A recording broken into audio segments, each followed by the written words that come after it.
Hola, buenas tardes, profesor. Mi nombre es Daniel Cruz. Hoy día, de forma individual, voy a realizarme el ejercicio de analizar la relación entre la Guerra Fría y la posguerra fría, enfocándome principalmente en la tensión actual entre China y Taiwán y entre Rusia y la OTAN por el conflicto de Ucrania. La principal pregunta que guía este análisis es si realmente la Guerra Fría terminó o si los conflictos actuales son una continuación de las tensiones que comenzaron después de la Segunda Guerra. Para comenzar esto, es importante recordar que la Guerra Fría fue un periodo de tensión política, militar e ideológica entre Estados Unidos y la Unión Soviética, desarrollado principalmente entre 1947 y 1991. Aunque nunca hubo una guerra directa entre ambas potencias, sí existieron conflictos indirectos en carreras armamentistas, disputas de influencia internacional y una constante competencia por el poder mundial. Con la caída de la Unión Soviética en 1991, muchos pensaron que la Guerra Fría había terminado definitivamente y que Estados Unidos quedaría con la única gran potencia mundial. Sin embargo, las tensiones internacionales actuales muestran que varios elementos de ese periodo todavía siguen presentes. Uno de los casos más evidentes es el conflicto entre China y Taiwán. China considera a Taiwán parte de su territorio, mientras que Taiwán funciona de manera autónoma y cuenta con apoyo político y militar de Estados Unidos. Esto genera una tensión constante en Asia, donde nuevamente aparecen dos grandes potencias compitiendo por influencia estratégica, económica y también militar. Bueno, en este caso se puede observar características muy similares a la Guerra Fría. Por ejemplo, existe una disputa indirecta entre potencias, una competencia tecnológica y militar y una lucha por zonas de influencia. Además, Estados Unidos busca limitar el crecimiento geopolítico de China, mientras que China intenta consolidarse como una potencia global.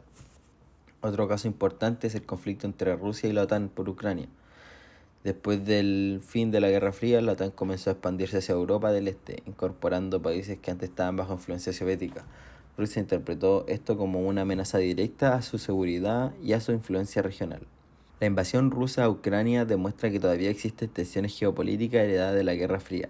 Aunque ya no existe una Unión Soviética, Rusia continúa enfrentándose a Occidente, especialmente a Estados Unidos y a la OTAN, por el control político estratégico de ciertas regiones también. Además, actualmente vemos nuevas carreras militares, amenazas nucleares, propaganda política, disputas ideológicas, elementos muy característicos de la Guerra Fría. Por eso algunos expertos sostienen que la Guerra Fría nunca terminó completamente, sino que estuvo un periodo de menor intensidad después de 1991. Durante algunos años existió una aparente estabilidad internacional, pero las tensiones entre potencias continuaron desarrollándose de forma más silenciosa. En las últimas décadas China se ha fortalecido económicamente, Rusia recuperó parte de su influencia militar y Estados Unidos intentó mantener su liderazgo global. Todo esto fue generando nuevas realidades que hoy vuelven a expresarse de manera más visible. Sin embargo, también existen diferencias importantes con respecto a la Guerra Fría original. Actualmente vivimos en un mundo globalizado donde las economías están mucho más conectadas. Por ejemplo, China y Estados Unidos son rivales estratégicos, pero al mismo tiempo mantienen fuertes relaciones comerciales. Además, hoy existen nuevos actores internacionales como organismos terroristas, empresas tecnológicas y organismos multilaterales, que también influyen en los conflictos mundiales. Yo llego a una conclusión de que sí es posible afirmar que muchos conflictos actuales tienen su origen en la Guerra Fría. Las tensiones entre China y Taiwán y entre Rusia y OTAN reflejan la disputa por el poder, la influencia y también la seguridad que comenzaron durante la segunda mitad del siglo XX.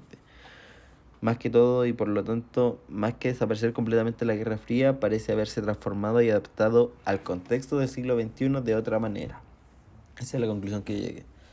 Muchas gracias por escuchar, profesor. Espero que les guste y un saludo.